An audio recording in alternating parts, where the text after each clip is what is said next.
Não apareceu para vocês aí, né? Ou apareceu? Ainda não. Ainda não? Agora apareceu. Apareceu e saiu de novo. Agora voltou.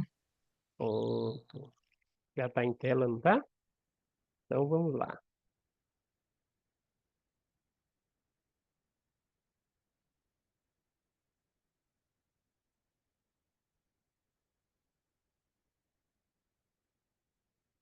Então a pergunta é: e vocês? Perguntou ele: quem vocês dizem que eu sou? Então, quando nós falamos, né, de cristologia, essa cristologia ontológica, é exatamente essa área da teologia que se concentra na natureza e no ser de Jesus Cristo, procurando definir sua realidade à luz da reflexão teológica e dogmática, né? Exatamente essa compreensão de tudo que a Bíblia ela vai nos revelar a respeito de Jesus, com foco na sua divindade e humanidade. Então, o nosso foco é pensar exatamente nessa, essas duas naturezas de Jesus que existe em um único ser, né? Divindade e humanidade. Eu vou deitar aqui para mim ter uma visão total aqui. Então, vamos lá. Quem é Jesus? Nenhuma questão foi mais intensamente debatida, completa e parcialmente mal entendida, ignorada com grande risco e respondida corretamente com grande benefício do que essa. A resposta correta para essa pergunta é, em alguns aspectos, simples o bastante para salvar uma criança, mas também complexa o bastante para manter os teólogos ocupados por toda a eternidade. Esse toda a eternidade aqui é uma figura de linguagem, né, para mostrar o quanto as pessoas, né, têm debruçado sobre esse tema e continua pensando a respeito desse tema.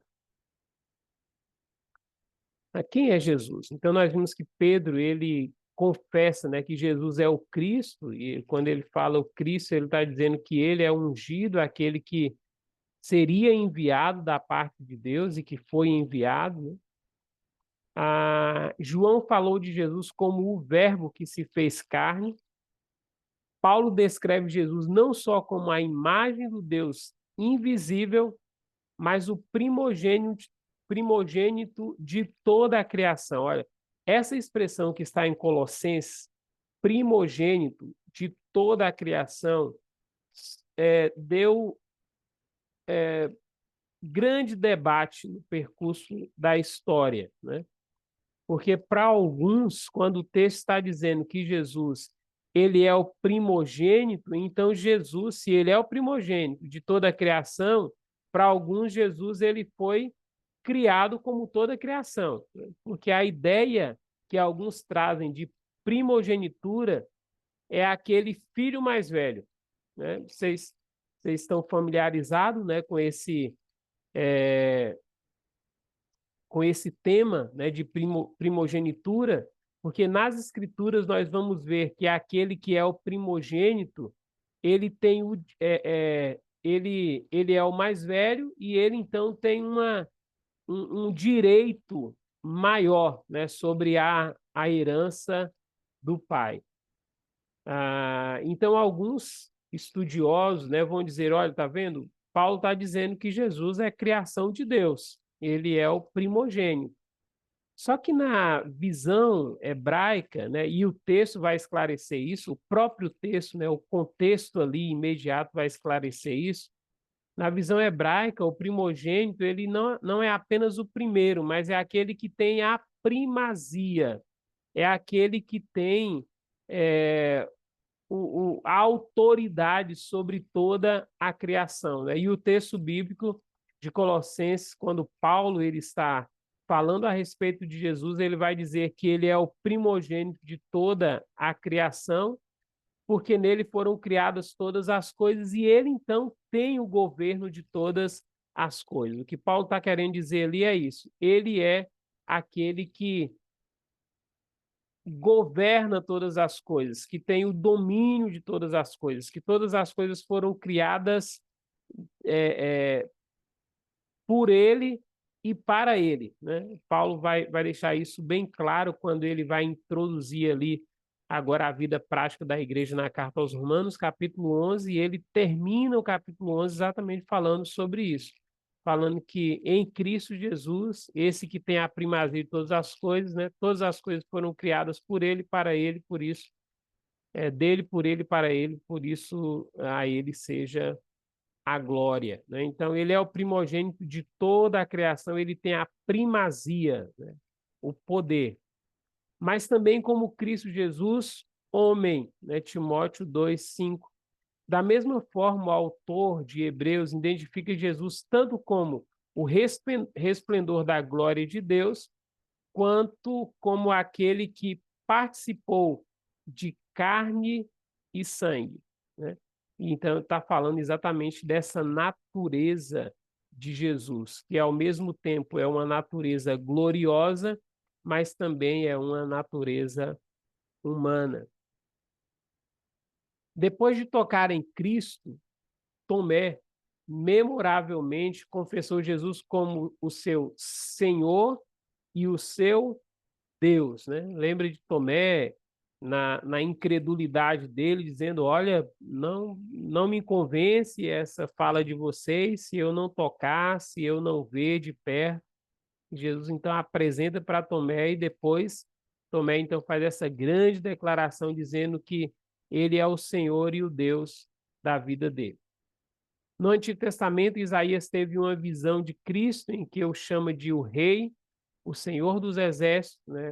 Nós vemos isso em Isaías 6:5, mas também chamou este rei de servo do Senhor, que não tinha nenhuma beleza que nos agradasse. Isaías 53, esse texto, né, que mostra exatamente essa humanidade de Jesus e talvez Isaías está aqui descrevendo Jesus humano e Jesus em sofrimento, Jesus no momento em que ele está oferecendo a vida dele como sacrifício. Mas nós também podemos ver o próprio Jesus, né, trazendo uma revelação a respeito do seu próprio ser. No Evangelho de João, lugar das conhecidas afirmações "eu sou", ele refere-se a si mesmo como o pão da vida, a luz do mundo, a porta, o bom pastor, a ressurreição e a vida, o caminho e a verdade e a vida, e a videira verdadeira. E aqui Jesus, quando ele usa esse termo videira verdadeira, ou a vide, né, que tem vida em si mesmo, ele está fazendo um contraste com aquela videira que Isaías menciona lá no início do livro dele, falando sobre Israel, que foi plantada como uma videira para dar bons frutos, mas que quando o Senhor esperou os frutos bons, eles não vieram, mas vieram frutos azedos, né? Então Jesus agora apresenta dizendo: eu sou a videira verdadeira. Tá, então nós vimos aí essas declarações a respeito de Jesus, né, apostólica, mas também do próprio Jesus falando de si mesmo. E aí agora nós vamos então pensar um pouquinho, né, sobre esse compilado de informações que nos trazem informações bíblicas, né, que nos trazem agora alguns enunciados teológicos. E aí, então, o Wiener Gruden ele vai dizer o seguinte: a definição dele a respeito de Jesus é: Jesus foi plenamente Deus e plenamente homem em uma só pessoa, e assim o será para sempre. Olha o que o Wiener Gruden está falando aqui, que Jesus, o Cristo, ele foi plenamente Deus, né? Quando está falando plenamente aqui, ele é 100% Deus, ele é 100% homem, em uma só pessoa, ou seja, nós temos duas naturezas, e esse é o grande mistério, e é exatamente aqui, né, que nós temos, ao mesmo tempo, uma revelação extraordinária, mas uma revelação que, às vezes, a nossa mente finita ela não consegue assimilar alguns aspectos. Dentre esses aspectos, eu vou fazer uma pergunta para vocês, com 2 versículos, para vocês estarem pensando a respeito exatamente, né, desse mistério de Jesus, esse ser, ele ter no seu ser duas naturezas, uma divina e uma humana, e o autor vai dizer que assim ele será para sempre. Então, ele está dizendo que uma vez que Jesus assumiu essa natureza humana e agora tendo natureza humana e natureza divina, Jesus, ele não mais deixa de ter essa natureza humana, mas ele tem essa natureza agora para sempre, né? Nós vamos falar um pouquinho mais sobre isso. E aí, no percurso da história, nós vamos ter esses heróis e hereges, né? Porque e não é porque a pessoa se torna um herege que o objetivo dele não era um objetivo bom. Explico por quê. Nós temos o primeiro século e a igreja no primeiro século, a preocupação dela é a transmissão da mensagem de Jesus através dos apóstolos, né? Os apóstolos são esses enviados, esses que foram comissionados por Jesus, que andaram com Jesus e que agora, por andar com Jesus, eles são comissionados a levar a mensagem que eles receberam de Jesus. Por isso que hoje há uma grande discussão dentro da igreja, né? Ainda existe apóstolo, não existe apóstolo, né? Porque olhando nesse prisma de que o apóstolo é aquele que viu Jesus, como Paulo, né, vai defender o apostolado dele. Eu vi Jesus, por isso eu tenho o direito, né, de ser representante dele. Se nós formos olhar nessa direção de que o apóstolo é aquele que viu Jesus, que recebeu de Jesus, então hoje nós não temos mais apóstolos. Mas fecha aí esse parêntese, né? Nós podemos conversar em um outro momento mais sobre isso. Mas o ponto aqui é que a igreja, no primeiro século, a preocupação dela é, então, espalhar essas boas notícias, as boas novas do Evangelho. Só que quando a gente finaliza o primeiro século, que agora o Evangelho, né, ele já foi propagado por várias partes do Império Romano, nós vamos ter agora, então, os questionamentos, né? Olha, vocês estão falando que esse Jesus, ele se tornou carne, habitou entre nós, ele ressuscitou. Então, assim, explica melhor quem é esse Jesus. E aí, agora, nessa defesa, né, do Evangelho, alguns pais da igreja, alguns homens, nessa vontade de explicar melhor, né? E aqui então entra agora fazer teologia, estudar esses escritos que os apóstolos entregaram e dar uma resposta para a sociedade, eles então vão formular pensamentos a respeito de Jesus que não bate, né? Acaba não sendo o que nós conhecemos hoje como ortodoxia, né? Acaba olhando apenas de uma direção, mas não olhando em outra. Então, é por isso que nós temos heróis e hereges, né? Então, o docentismo, e o proponente dele é o Serapião, bispo de Antioquia, aí, já no segundo século, né? Ele ensinava que a carne de Jesus era espiritual. Olha o que ele ensinava.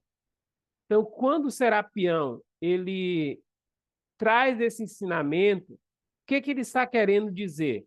Que Jesus não tinha uma verdadeira natureza humana, apenas parecia. Por isso que do grego, né, dóquio, tem esse significado, parecer, né? O docetismo, né, de Dóquio, parece ser, mas não é. Essa natureza que a gente pensa que é humana, que Jesus teve, ela não era humana. Ela aparentava ser humana, mas era apenas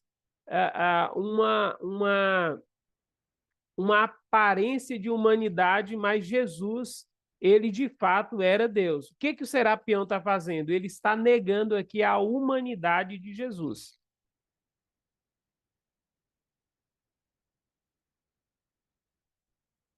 Essa é uma linha de pensamento da época do início da igreja, né? Mas aí também nós temos os ebionitas, no segundo século, né? Esses ebionitas são os pobres que rejeitaram a concepção virginal de Jesus, ou seja, Jesus, ele não nasceu de uma virgem, né? Por quê? Rejeitando isso aqui, Jesus, ele não é filho de uma mulher, no caso de Maria, e do próprio Deus. Então, se Serapião ele nega a humanidade de Jesus, os ebionitas eles vão negar a divindade de Jesus. Para os ebionitas, Jesus ele é um ser humano bom, um bom homem, talvez um profeta, né, que traz revelações da parte de Deus, mas ele não é Deus. Ele não é Deus. Por isso, para os ebionitas, Jesus, ele por ser um ser exemplar, ele dá um bom exemplo para a sociedade do que é ser um cidadão, do que é cuidar da sociedade, né? E é exatamente aqui que nós temos alguns proponentes dessa visão teológica, né? Quando nós vemos hoje nas teologias contemporâneas, algumas pessoas defendendo o Jesus histórico, né? Apenas o Jesus que deu um bom exemplo, nós temos então exatamente pessoas nessa linha de pensamento. E o objetivo é, olha, siga Jesus como homem e trabalhe em prol da sociedade, lute, né, pela igualdade, assim como Jesus fez humanamente. Então, Jesus um bom homem, mas Jesus não um ser divino.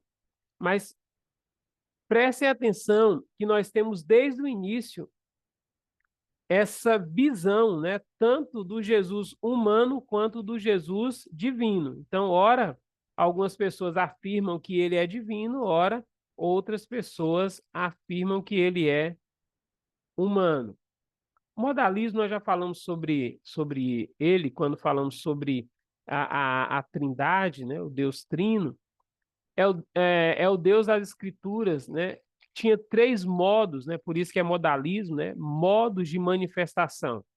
O Pai do Antigo Testamento tornou-se o Jesus dos Evangelhos, que passou a ser o Espírito Santo de Atos dos Apóstolos. Deus é uma pessoa que se transforma no processo da história. O que que o modalismo ele prega? Não é que não existe três pessoas, mas que existe uma pessoa que se revela no percurso da história na pessoa de Deus Pai, de Deus Filho e de Deus Espírito Santo, né?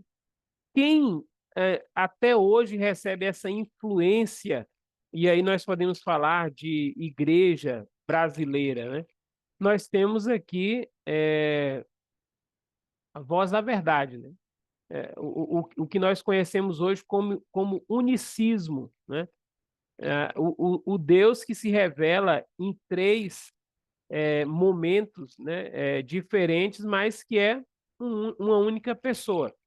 Então, a Voz da Verdade no Brasil é essa, podemos chamar, né, de seita que divulga esse pensamento do modalismo.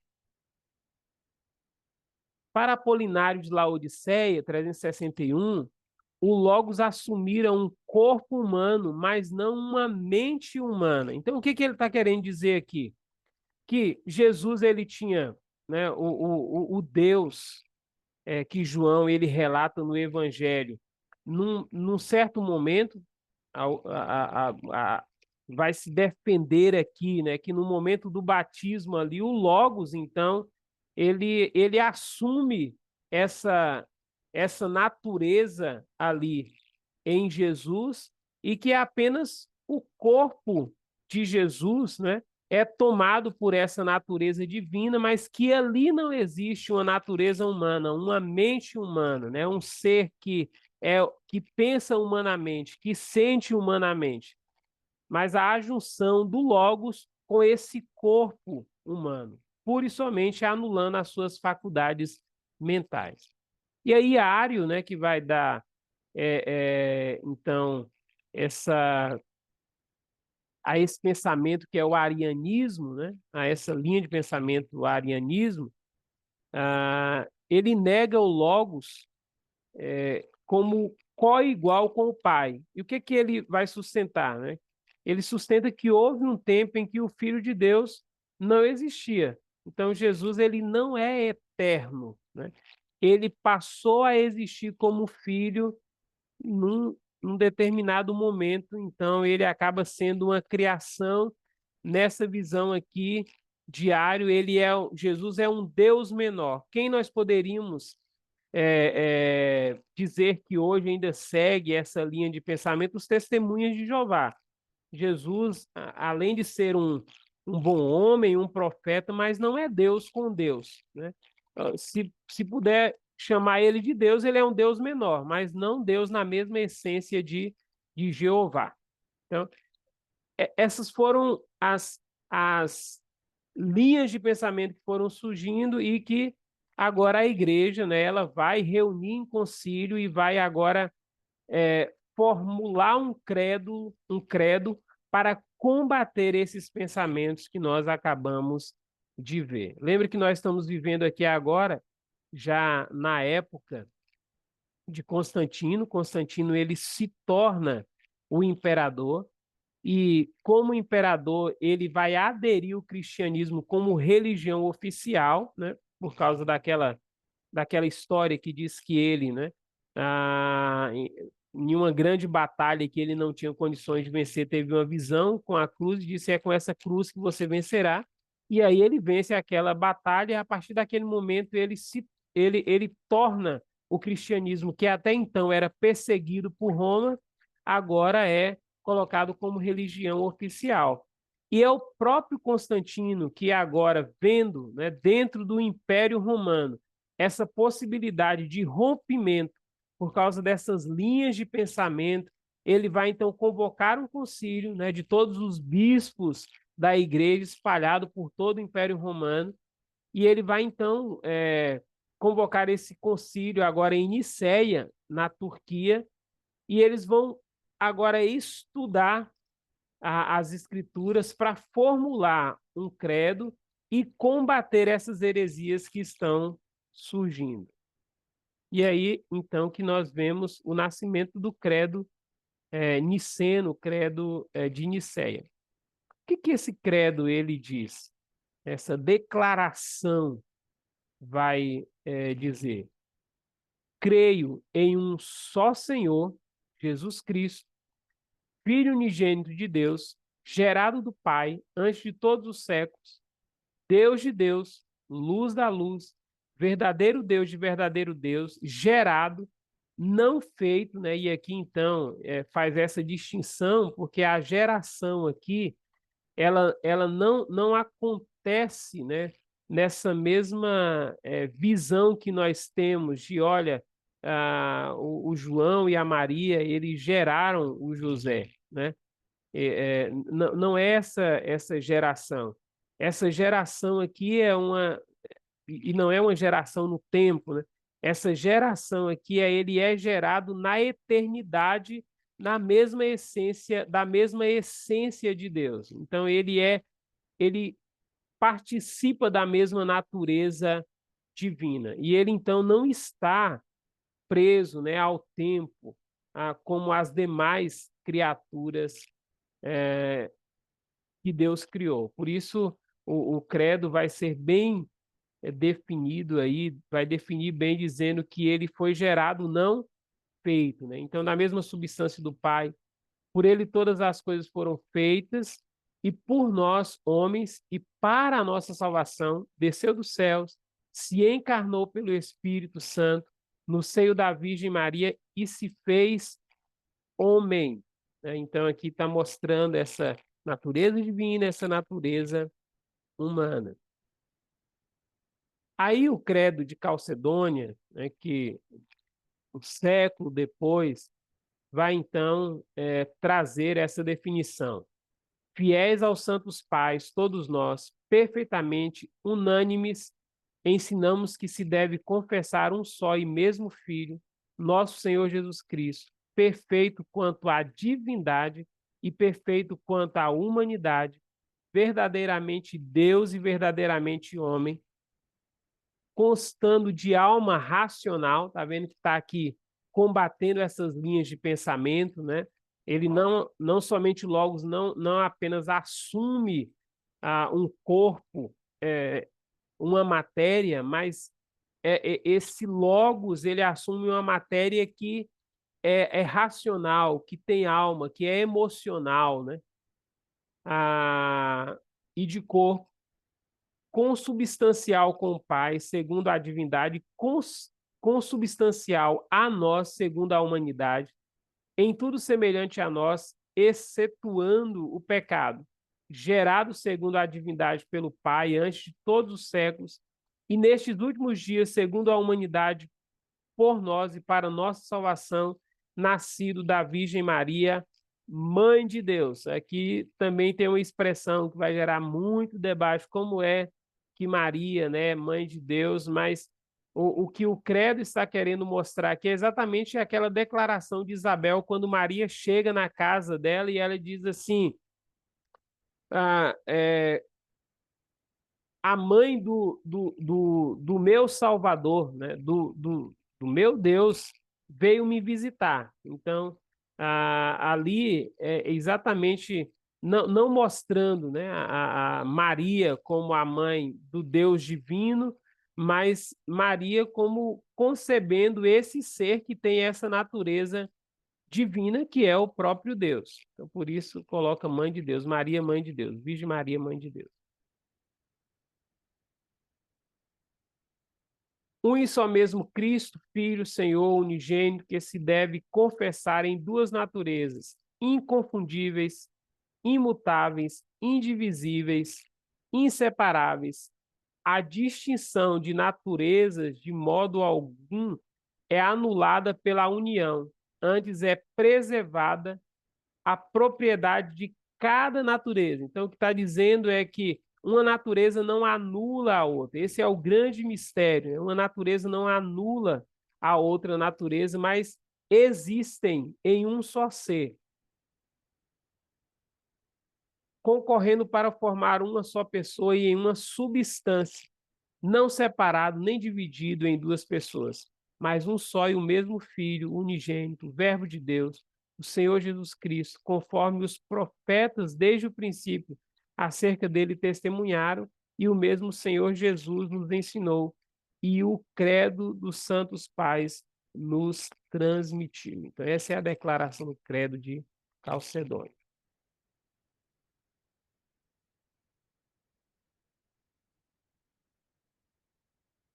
Aí nós temos, então, Nestório de Antioquia, defende a plena humanidade de Jesus. E aí, tudo isso, eu já falei, né, aponta exatamente para essa visão que os pais da igreja têm a respeito de Jesus. Né? Sempre existiu essa visão do Jesus que é humano e divino. Então, aqui nós temos um testemunho histórico que a igreja sempre olhou, né? Aqueles que eram os estudiosos das escrituras sempre olharam para Jesus com essas duas naturezas, humana e divina.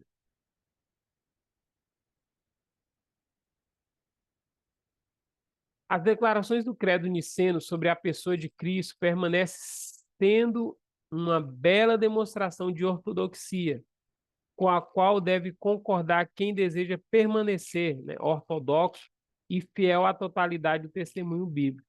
Ela tem resistido ao teste do tempo. Tempo, nós vemos, né? Claro que de alguns anos ou séculos, né, mais recentes, acabaram renascendo esses grandes debates, né? Essa linha de pensamento hoje, chamada de liberalismo, né, tem colocado em xeque, claro, colocado em xeque dentro do pensamento deles, né, a muitas declarações que o credo nos apresenta, né? Mas aqueles que buscam uma ortodoxia, né? uma, uma visão centrada no que as escrituras dizem, continua olhando para o credo, né? Que foi formulado e tendo nele toda essa base para a nossa fé a respeito da revelação bíblica. Então, podemos afirmar, segundo o credo, baseado nas Escrituras, que Jesus é perfeitamente perfeito em divindade e perfeito em humanidade. Vamos pensar um pouquinho sobre a humanidade de Jesus, a humanidade do ungido, do Cristo, né, que se encarnou. O nascimento virginal, né? Até mandei um artigo para vocês lerem a respeito disso. Então, o nascimento virginal, né? Essa questão do anjo aparecer para Maria, uma mulher que tinha sido prometida em casamento para José, e Gabriel agora aparece para ela e diz para ela assim: olha, você vai ser mãe do Salvador. E só que Maria faz um questionamento dizendo assim: olha, eu nunca tive relação com nenhum homem, como é que isso vai acontecer? E aí então o anjo, né, vai dizer lá em Lucas, capítulo 1, versículo 35, olha a declaração: descerá sobre ti o Espírito Santo e o poder do Altíssimo te envolverá com a sua sombra. Por isso, também o ente santo, né, e aqui já está dando uma indicação de que esse ser que vai ser gerado ali em Maria, ele é santo, totalmente separado do pecado, né? Então, esse ente santo que há de nascer será chamado Filho de Deus. Então, o anjo deixa bem claro: olha, Maria, a criança que vai ser gerada aí no seu ventre, ela tem uma natureza divina, herdada do próprio Deus, sendo o Espírito Santo aquele, né, que cria todas as coisas, que é o poder criador de todas as coisas. Ele descerá sobre ti, e o poder agora do Deus Altíssimo vai te encobrir, e você então vai conceber esse ente santo que será chamado Filho de Deus. Quando o nosso assunto é a humanidade de Cristo, é necessário a compreensão do seu nascimento virginal. As Escrituras afirmam que Jesus foi concebido no ventre de Maria por obra miraculosa do Espírito Santo e sem um pai humano. Qual a importância da doutrina, né, do nascimento virginal? Mostrar que a salvação vem do Senhor. Então, o nascimento de Jesus, nascimento aonde não há uma participação de um pai humano, né, de dois seres humanos, mostra exatamente que Deus vai cumprir aquilo que ele prometeu lá em Gênesis capítulo 3, versículo 15, para Eva, para Adão e para sua descendência. Olha, vai nascer da mulher alguém que vai pisar na cabeça da serpente. Então já estava apontando para Jesus, e Deus está fazendo uma promessa agora, né, de resgate desse ser que caiu em pecado. Então, o que o Senhor nos mostra através, né, desse nascimento, desse nascimento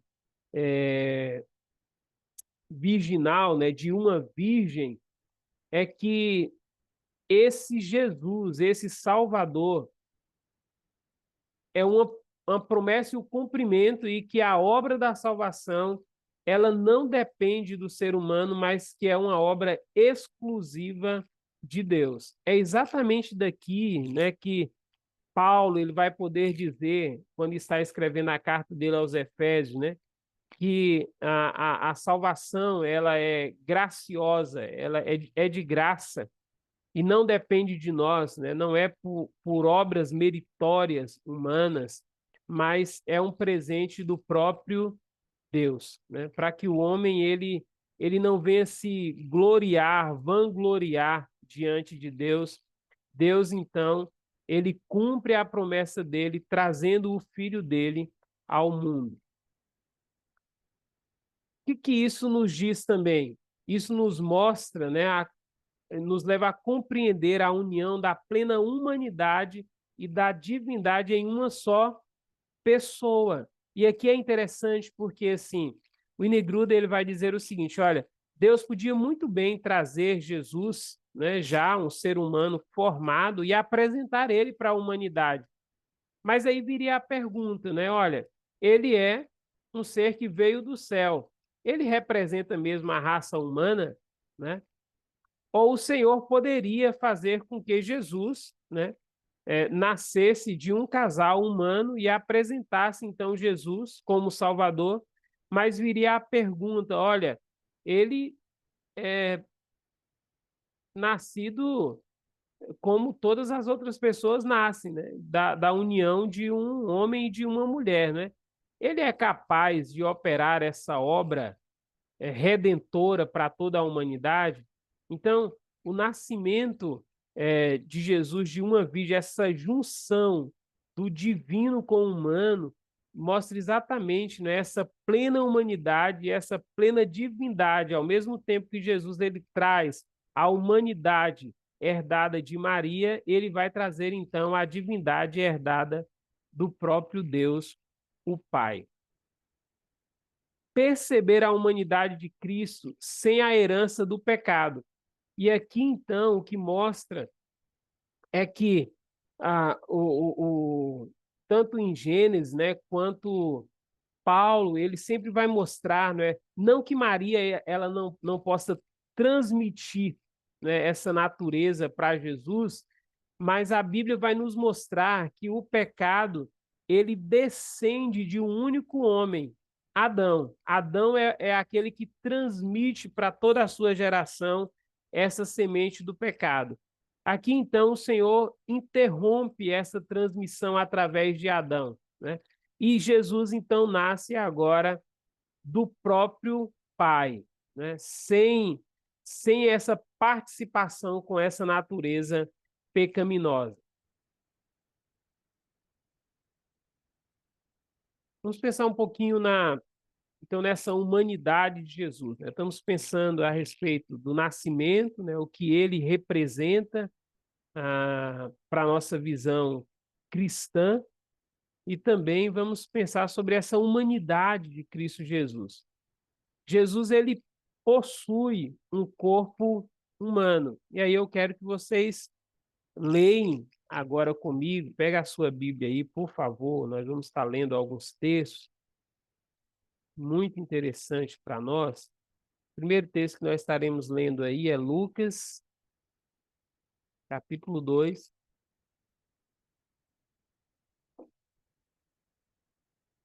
Lucas 2, versículo 7.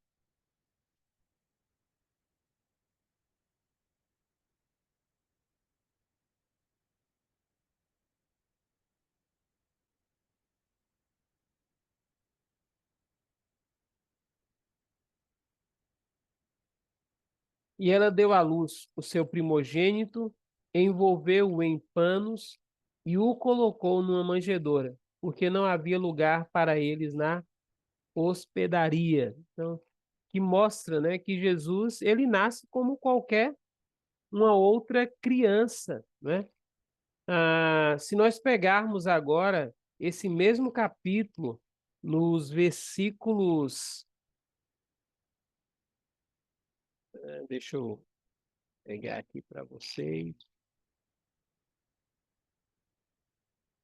Olha, desde o versículo 42, quando ele completou 12 anos de idade, eles subiram à festa conforme o costume. Então, aqui está mostrando Jesus como uma criança, né, que está desenvolvendo em um corpo humano. E aí, quando nós chegamos no 51 do mesmo capítulo, vai dizer assim: então foi com eles para Nazaré e era-lhes obediente. Não, sim, é isso mesmo.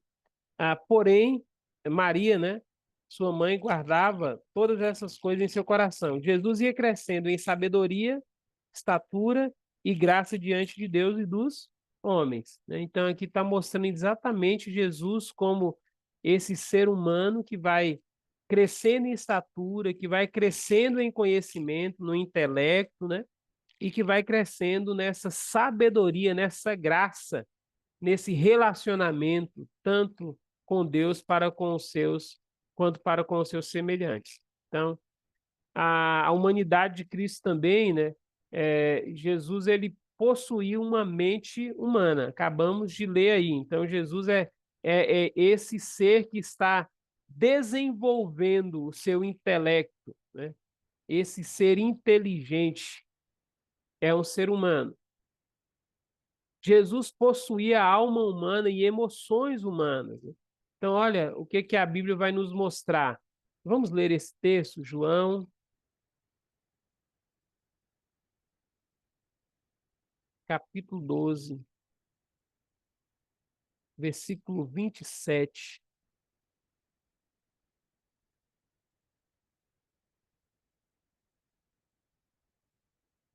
Agora meu coração está perturbado. E o que direi? Pai, salva-me dessa hora? Não, eu vim exatamente para isso, para, para esta hora. Pai, glorifica o teu nome. Nos evangelhos sinóticos, Jesus, aqui mesmo em João, né? Jesus vai chegar para os discípulos e dizer assim: olha, minha alma está em uma tristeza mortal, né? Fique comigo um tempo, né? Mostrando essa necessidade, né, de alguém para estar perto dele, né? Como ser humano, Jesus tinha essa necessidade, né? Então, Jesus, esse ser, né, que possui uma alma humana, emoções, né, que chora, que sente tristeza, que sente essa angústia, né? E aí é interessante também, né, que as pessoas próximas de Jesus consideravam Jesus apenas como um ser humano. Então, olha esse texto, vamos ler esse texto, que esse texto bíblico é muito interessante. Olha a visão que as pessoas que cresceram ali com Jesus na, na cidade dele, em Nazaré, né, foram crescendo com Jesus. Olha a visão que essas pessoas tinham de Jesus. 54, Pode ler, pastor? por favor. E chegando à sua pátria, ensinava-os na sinagoga deles, de sorte que se maravilhavam e dizia: de onde veio a este a sabedoria e estas maravilhas? Não é este o filho do carpinteiro? E não se chama sua mãe Maria? E seus irmãos Tiago e José e Simão e Judas? E não, e não então entre nós todas as suas irmãs? De onde lhe veio, pois, tudo isso? Ó, aqui é interessante, obrigado, irmã. Aqui é interessante porque esse texto bíblico está nos mostrando, né, qual a visão que as pessoas, né, que cresceram com Jesus, Jesus agora, né, já assumiu o ministério, depois de 30 anos, essas pessoas sempre viram Jesus como um ser humano normal, né? um ser humano dotado de um comportamento exemplar, mas um ser humano, conhecido como o filho de José, o carpinteiro. E carpinteiro também, né? Porque Jesus, ele assumiu, né, por um bom tempo, essa profissão de José. Então, a visão que eles tinham era, olha, de onde vem essa sabedoria, né? Nós vimos ele crescer aqui conosco. De onde vem essa sabedoria dele? E por causa disso houve até uma interrupção, né? Jesus não pôde fazer as mesmas coisas por causa da incredulidade, por eles não acreditarem que ele era mais do que esse ser humano, né? Mas que ele era o próprio Deus, Filho de Deus, né? Ah, nessa mesma linha, aí nós vamos ver que os irmãos de Jesus, eles tinham Jesus como um irmão normal, a ponto de não crer nele, né? Nós vamos ver Tiago, Judas, né, crendo em Jesus, talvez depois da morte de Jesus, né? Que nós vamos ver, então, esses irmãos de Jesus agora reconhecendo ele como Senhor, né? Mas Jesus, dentro da família, era o irmão mais velho que cresceu com eles. Então, as pessoas próximas de Jesus tinham pura e somente essa visão de que ele era humano, era o filho de Maria e de José, o carpinteiro, que trabalhava e que ganhava o seu pão no dia a dia de trabalho na carpintaria.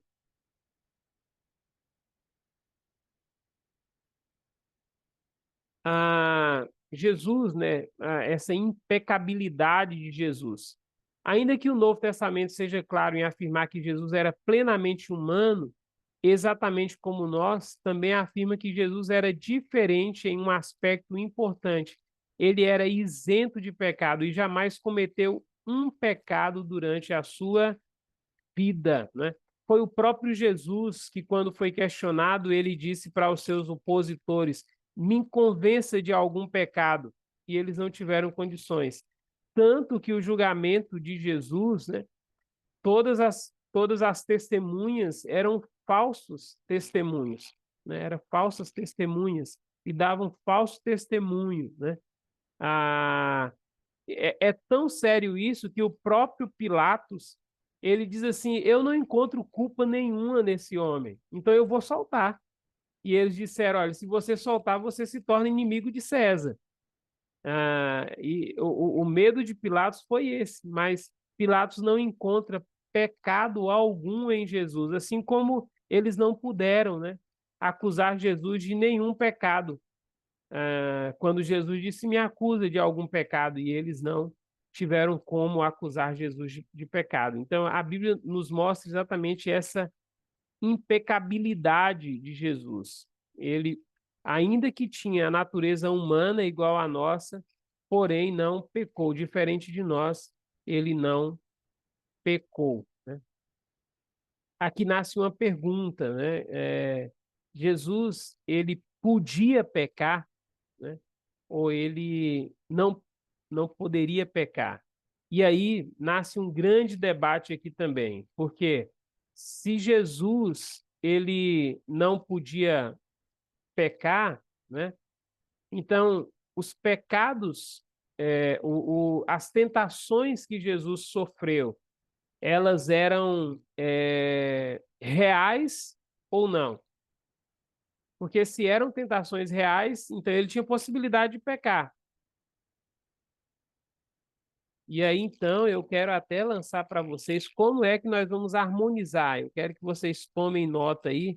Eu vou continuar, mas quero que vocês tomem nota aí. Como é que nós podemos pensar, depois quando eu interromper aqui, mas já quero que vocês tomem nota aí. Como é que nós podemos pensar e explicar Hebreus 14:15 e Tiago 1:13? Como é que nós podemos pensar e harmonizar, né, na pessoa de Jesus esses dois textos, tá bom? tomaram nota, depois a gente conversa um pouco mais, porque a grande questão é, Jesus poderia pecar? Sim.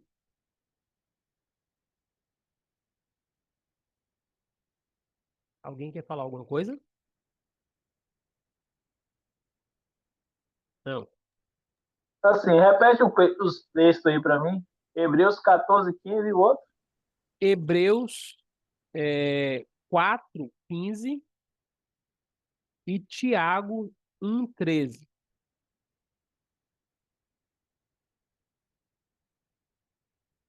Hebreus 4, 15 e Tiago 1, 13.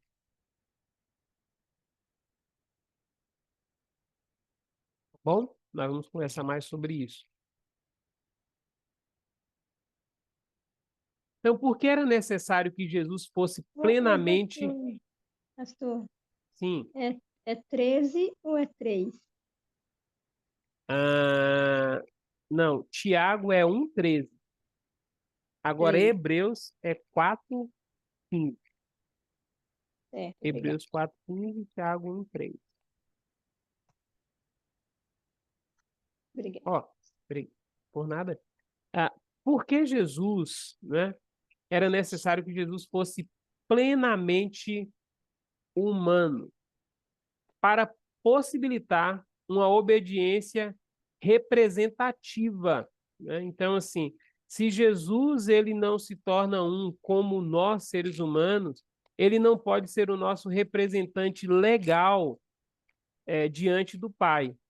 Então, Jesus ele assume uma natureza humana obediente, né? E por causa da obediência dele, ele agora vai, então, tornar o nosso representante diante do Senhor. Para ser um sacrifício substitutivo, né? Então, assim, somente alguém, né, à semelhança do ser humano, que pode oferecer esse sacrifício que vai substituir o que o ser humano deveria oferecer. Deixa eu pegar algum ponto a respeito disso para nós conversarmos um pouquinho mais sobre isso. Um texto bíblico, deixa eu só pegar aqui.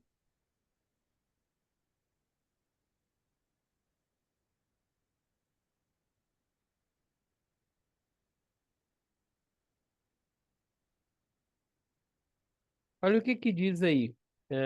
Eu vou até pedir alguém para ler, pode abrir aí Hebreus, capítulo 2, 16 e 17. Então, olha, se Jesus ele não tornasse homem, ele não poderia morrer em nosso lugar e pagar a penalidade que cabia a nós. Quem pode ler aí Hebreus? Porque, na verdade, ele não tomou os anjos, mas tomou a descendência de Abraão, pelo que convinha que em tudo fosse semelhante aos irmãos, para ser misericordioso e fiel sumo sacerdote naquilo que é de Deus, para expiar os pecados do povo. Então, obrigado, Jéssica. Ele assume essa natureza humana exatamente, né, para poder ser esse representante legal e também oferecer, né, a sua vida como sacrifício que vai substituir a, a nós diante do Senhor. Então, ele é o nosso representante. O texto vai dizer que ele não, o propósito não é representar os anjos, né? Então, se fosse para representar os anjos, ele não precisava se tornar um ser humano. Mas como ele veio para representar a humanidade, então ele tem que assumir uma natureza humana. Para ser o único mediador entre Deus e os homens, né? Paulo vai falar sobre isso na primeira carta dele, no capítulo 2, versículo 5. Quem pode ler, por favor?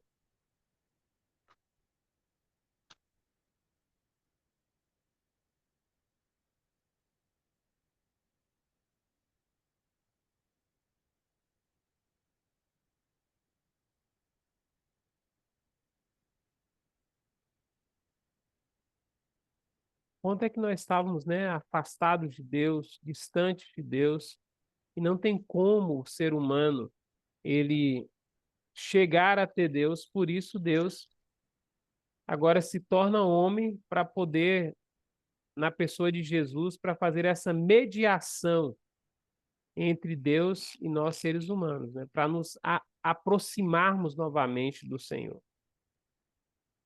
É qual o livro, pastor? Timóteo, 1 de Timóteo 2:5.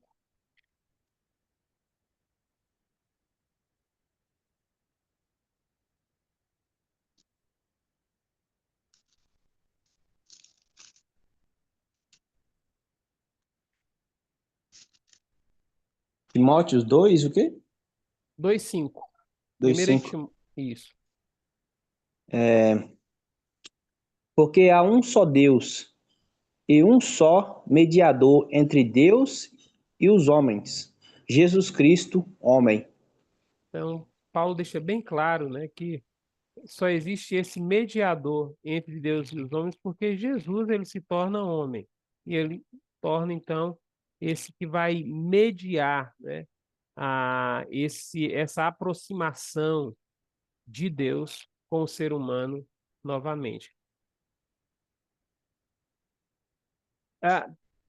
Né, para cumprir o propósito original do homem de dominar a criação. Então, assim, olha, lembra que quando Deus ele cria o ser humano e coloca ele no jardim, ele dá o domínio de toda a criação. Só que o pecado agora faz com que essa criação não submeta mais totalmente ao ser humano. Essa criação ela vai agora, por causa do pecado, né, se rebelar contra o próprio homem, né, que é representante legal de Deus. Mas agora Jesus ele vem, né, para poder cumprir com esse propósito original, né, de dominar toda a criação. É por isso que Jesus, quando ele está à frente, né, ao mar bravio, ele diz: aquieta-te, né? É por isso que Jesus, ele, por onde ele passava, né, tudo aquilo que ele dava ordens, obedecia, porque ele se torna Senhor. Se torna, não, ele é o Senhor, né? E ele, então, vai poder dizer agora para os discípulos dele, Mateus capítulo 28, 19, ele vai dizer assim, olha, todo o poder foi me dado nos céus e na terra. E aí é interessante, porque Jesus, ele vem, né, para restaurar esse propósito original e a Bíblia vai nos mostrar que um dia nós reinaremos com Jesus.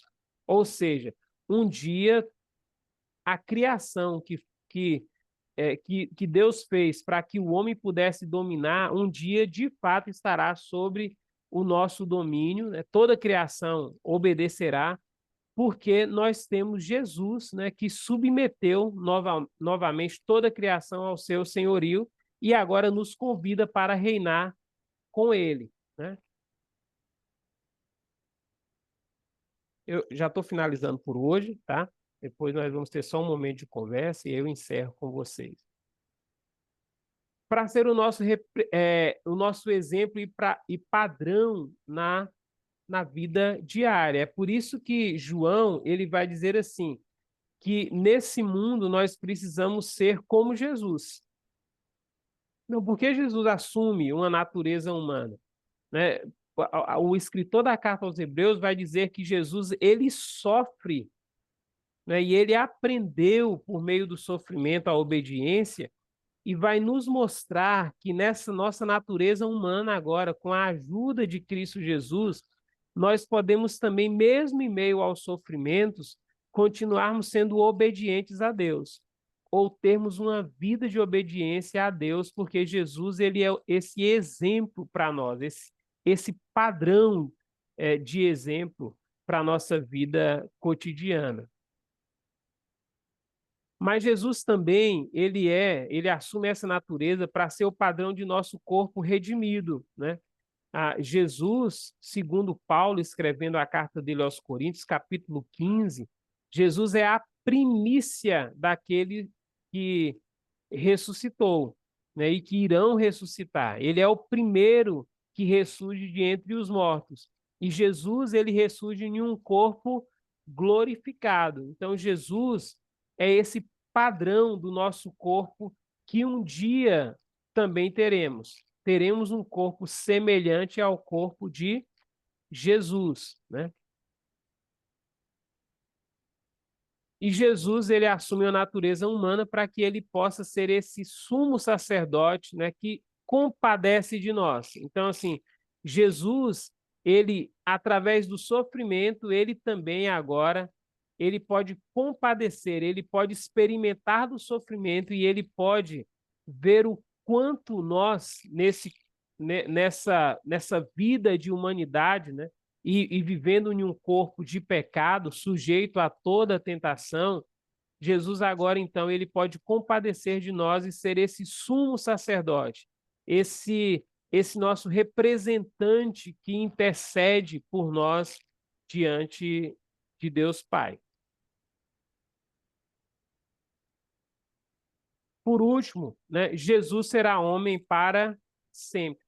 Essa é uma declaração que muitas pessoas, não sei se é nova para vocês, né, mas é uma declaração que, se você fizer na igreja, vai dar muito pano para manga, né, essa declaração. Então, ó, Jesus não abandonou a natureza terrena após a sua morte e ressurreição, pois apareceu aos discípulos como homem após a ressurreição. Até com a cicatriz dos cravos nas mãos, ele possuía carne e ossos. Olha que coisa interessante. Jesus, nesse corpo glorificado, ele tem carne e ossos. Comia. Posteriormente, quando conversava com os discípulos, foi levado ao céu, ainda em seu corpo humano ressurreto. E 2 anjos prometeram que ele voltaria do mesmo modo.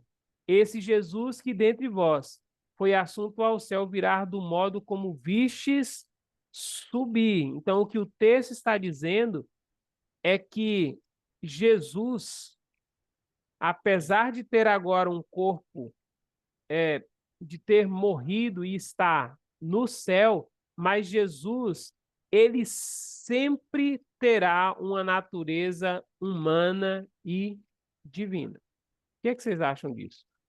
Eu quero ouvir vocês agora. E quero ouvir de vocês como é que nós podemos harmonizar os 2 textos que eu passei para vocês. A palavra agora é com vocês.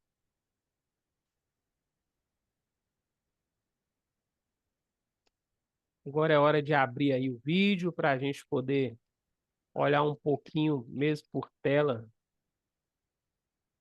olhos nos olhos, e conversarmos um pouco.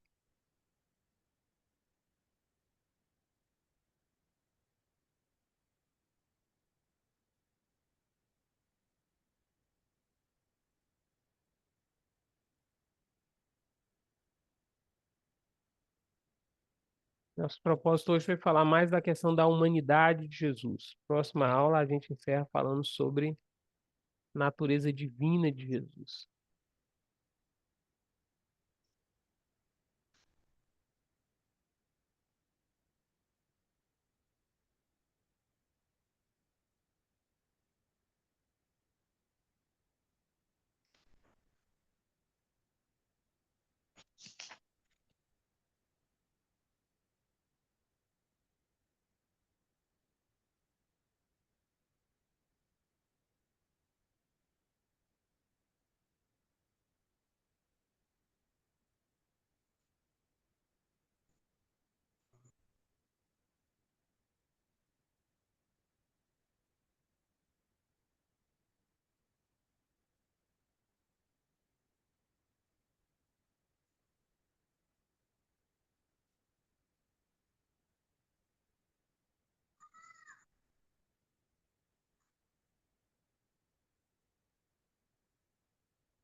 O gato comeu a língua. Meu pastor, uma dúvida que é, sabemos que, né, quando irmos Sim. para o céu, nós vamos ter um novo corpo. Mas Uhum. quando se fala que Jesus é, permanece humano, eu quero um corpo físico ou não? Sim, um corpo físico. Um corpo que chegou na beira da praia e perguntou para Pedro: Vocês têm alguma coisa aí para comer? E aí Pedro disse: A gente tem alguns peixes aqui, traga. Aí já tinha umas brasas acesas, pouco de pão, fizeram aquele peixe e Jesus comeu na presença dele. Ele permanece um corpo físico, a gente não podemos afirmar isso.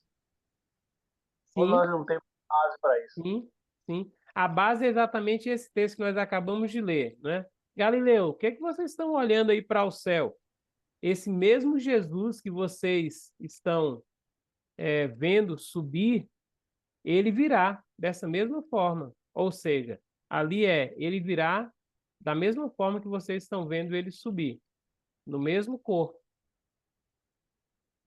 É essa visão que Estevão vai ter quando ele está sendo apedrejado. O Filho do Homem de pé para recebê-lo. Ali é a visão do Cristo em um corpo. Pastor, esses Sim. dois textos aqui que o senhor mandou a gente ler aqui, está Uhum. abordando em relação à tentação? Como que é a pergunta Isso. que o senhor fez? Ah, tá. Como é que nós podemos harmonizar esses dois textos dentro dessa ótica, né, Uhum, ontológica que nós estamos tratando do Jesus humano e do Jesus divino, né? O primeiro texto de entendi. Hebreus diz É, que em falar tudo ele, sobre ele foi tentado, não foi? E, isso, e no mas sem segundo pecado. texto, isso. E no segundo texto diz que Deus não pode ser tentado pelo mal. E aí, como é que Mas a aí gente. é a natureza humana dele, né? Ele, como o senhor falou, né? Ele é 100% Deus e 100% homem, né? Uhum, E a carne dele era sujeita às mesmas paixões que nós, porém, ele não dava ocasião. A carne, em tudo, ele foi perfeito, né? Para para dar o exemplo, né, à humanidade que é possível a gente viver uma vida de santidade, é possível a gente se organizar, de observar a palavra, né, e os seus ensinamentos. Ele é o nosso irmão mais velho que nos deu exemplo, né? uhum. Irmão, Senhor, Salvador. Isso mesmo, E, Daclésio. e, Hein, pastor Jânio, por exemplo, Sim. eu tava pensando aqui comigo. Se a gente voltar lá pro princípio, quando Deus criou Adão e Eva, né? Uhum, Deus criou Adão e Eva, mas Adão e Eva tinham conhecimento do pecado, mas até então não tinha experimentado o pecado, né? Mas aí uhum. ele vai lá, desobedece a Deus, experimenta o pecado e acaba pecando. Só que aqui vem diferente, né? Jesus mostra que Deus criou ele no ventre de Maria, da Virgem, ele é natureza humana, 100% homem, só que Jesus, diferente de Adão e Eva, Jesus ali não experimenta o pecado, né? Mesmo sendo tentado, né? Ele não experimenta o pecado, né? Então, assim, ele, como Idacles falou, né? Ele teve todo ali a tentação, mas ele prova para a humanidade que ele resistiu e que nós também podemos resistir a essas tentações, né? Exatamente. Aí traz que mesmo Jesus compadecendo das nossas fraquezas, vem até ele as tentações, porém ele não comete, não cai no pecado. Uhum. E E o outro, diferente, ó, aqui a gente precisa só pontuar, desculpa, irmã, que eu É, é, já retorno, outra já coisa, só que... retorno. Tá, É, pode é, concluir, desculpa. aqui a gente só precisa pontuar, né, que nós podemos, né, resistir o pecado, à semelhança de Jesus, mas lembrarmos que nós somos pecadores, né? Que a gente não tem condições de viver nesse corpo sem pecar. Nós vamos pecar, não tem jeito. Mesmo resistindo ao pecado, uma hora ou outra a gente vai cometer algum pecado, né? Mas a gente precisa lembrar que, à semelhança de Jesus, nós podemos lutar contra o pecado. Agora, Jesus perfeito não pecou, né? Primeiro, Jaira, que eu acho que ela iria falar mais alguma coisa ainda, e eu acabei entrando, desculpa, e depois da Clécia.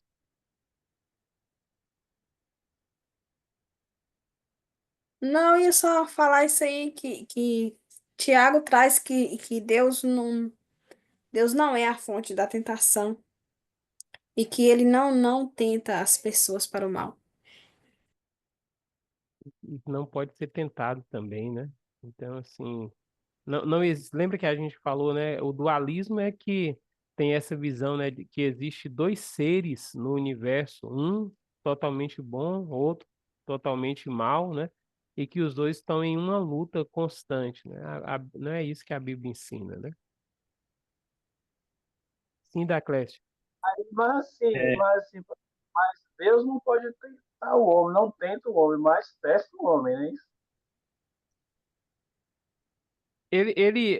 O que a gente pode dizer é que Deus ele prova, né? Ele deixa o homem ser provado.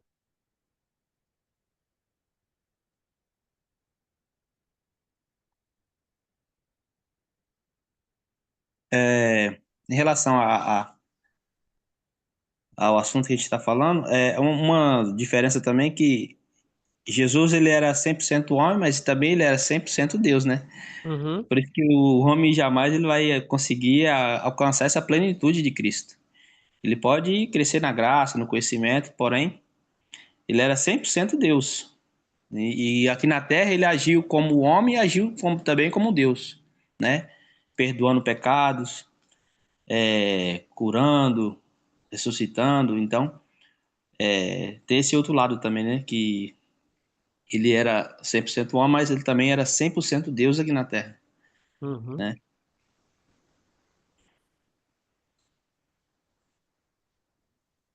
O que mais? Diante do exposto aí, tudo tranquilo?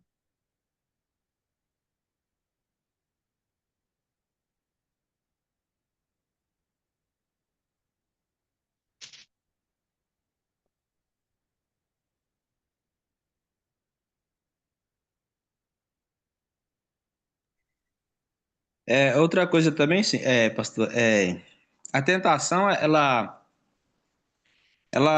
tá entrelaçada na nossa carne, né? Porque não é Deus que tenta a gente, as tentações vêm da nossa carne e do diabo, né? O Uhum, diabo que ele veio para roubar, matar e destruir, e a nossa carne, pelas nossas cobiças, pela nossa fraqueza, né? Pela queda do homem, a tentação, o texto aqui mostra que não é Deus que tenta o homem, mas sim é algo maligno e da nossa carne, uhum. das nossas má intenção, má influência. Nosso mau desejo, né? Desejos Uhum. maus, né? Shed vai dizer que a tentação brota de três direções, né? A carne, o mundo e o diabo. A pergunta para nós é: qual é o mais nocivo? O que vocês acham? O mundo, o diabo, a carne? Qual que você tem mais medo? O diabo a gente pode resistir, né? A A carne carne, né? é uma luta terrível, né? Porque A carne amedronta mais. Eu acho que é Uhum. a carne. É interessante que o diabo e o mundo eles são exteriores a nós, né? Mas a carne é a nossa tá natureza, entrelaçado, né, em nós. Como exatamente. Paulo falou, como que eu vou me livrar desse corpo? É o homem miserável, né? É o homem Aquilo que eu quero miserável fazer mesmo. eu não faço, mas o que eu não quero, esse eu faço. Interessante, né, que a visão que Paulo está trazendo ali em Romanos é exatamente aquela visão do criminoso que recebeu penalidade de carregar o próprio cadáver, né? As costas, amarrado a ele, preso a ele, na proporção que ele vai apodrecendo também a sua própria carne, né? E aí Paulo traz essa visão, né? Eu sou um homem miserável porque eu tenho um corpo de morte preso a mim. E quem pode me livrar desse corpo de morte? Só Cristo Tem, Jesus. tem um pastor, eu sigo ele, uma vez ele pregou a respeito da tentação e falou que toda tentação é de nível humano. Por exemplo, o diabo sempre vai usar isso, né? Por exemplo, Jesus, quando ele jejuou, o diabo, assim, ele usou o quê?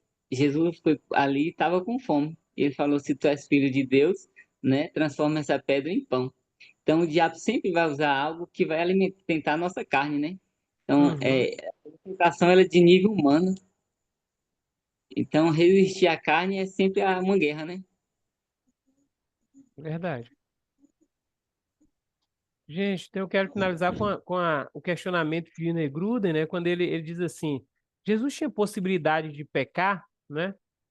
E assim, ele disse que a Bíblia, ela não é tão clara, mas ela traz inferências, né? Que Jesus, ele foi tentado realmente na natureza dele, humana, né?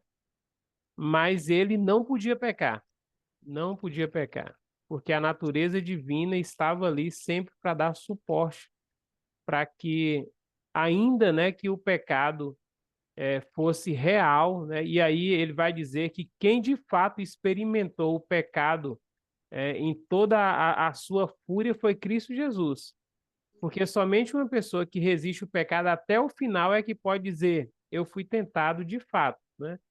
Nós não, nem sempre a gente conhece, né, toda essa força do pecado, porque muitas das vezes nós cedemos, né? Então a gente não pode dizer, né, que nós fomos tentados e que nós resistimos até o final, mas Jesus não. Jesus ele foi tentado em tudo, ele foi tentado e Jesus resistiu até o final. Então ele sabe, né, a força dessa tentação. Porém, na sua natureza divina, estava ali sempre, né, para dar esse fortalecimento de maneira que Jesus ele não podia pecar, não tinha condições de Jesus pecar por causa da natureza divina, né?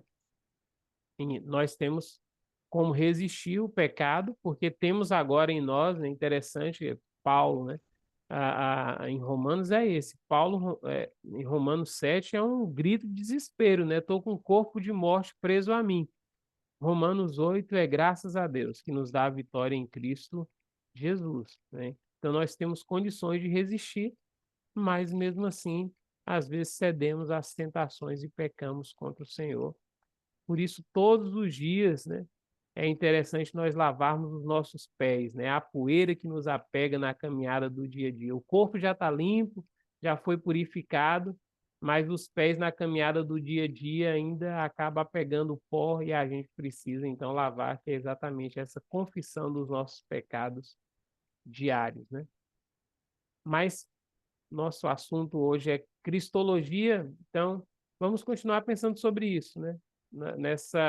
Nesses benefícios que Deus nos traz através da humanidade de Cristo Jesus, e vamos pensar na próxima aula sobre essa natureza divina de Cristo Jesus, né? Mostrando exatamente que enquanto ele esteve aqui, ele era 100% Deus, tá? Então fica um dever de casa aí para vocês. Próxima aula, 3 referências bíblicas que mostram, né, no mesmo texto, tanto a natureza humana quanto a natureza divina de Jesus. Tá bom? Tá Tipo bom. aquele, tipo aquele texto ali que Jesus está cansado, está dormindo, mas quando os discípulos despertam, o Jesus cansado, o Jesus divino ergue a voz e diz: Mar, pode parar aí, vento, pode tranquilizar, né? Então, Jesus cansado, humano, Pastor, repete ergue de a novo, voz. por favor. 3 textos bíblicos, né? 3 referências bíblicas que mostram ali, naquele mesmo lugar, essa junção ali, né? Essa compreensão do Jesus humano e do Jesus divino. Tá bom? Tá Deus bom. abençoe, meus irmãos. O clamor de Léo Amém. foi ouvido. Deus abençoe. Vocês todos se alegram. Bom Ô, descanso. glória. Bom final de semana para vocês. Que Deus abençoe. Que Deus os use nesse final de Amém. Senhor semana. também, pastor. Que Deus dê a graça de vocês na videira produzirem muitos frutos para que o nome dele seja Amém. glorificado nas nossas vidas. Amém? Amém. Amém. Forte abraço para Amém. vocês. Deus abençoe. Deus Amém, abençoe. amado. Amém. Obrigada, Paz pastor. do Senhor. Boa noite. Boa Amém, minha noite, glória. Deus Pastor Jean, abençoe. você é diferente dos iguais, viu? Você não é Ana Tá. Maria Braga, não, vai chamar você. E agora o que que a gente faz? Pode acender, porque a Agora luz sim. Pode acender as lamparinas aí, viu? Que a luz agora vai embora. Tchau, gente. Boa noite. Deus Tchau, boa abençoe. noite. Boa noite. Boa noite. Fica na paz.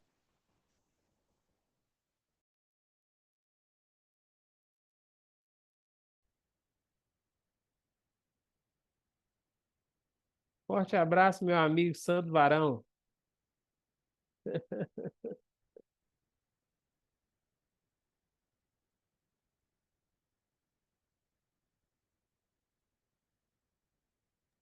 E o mais bem, né?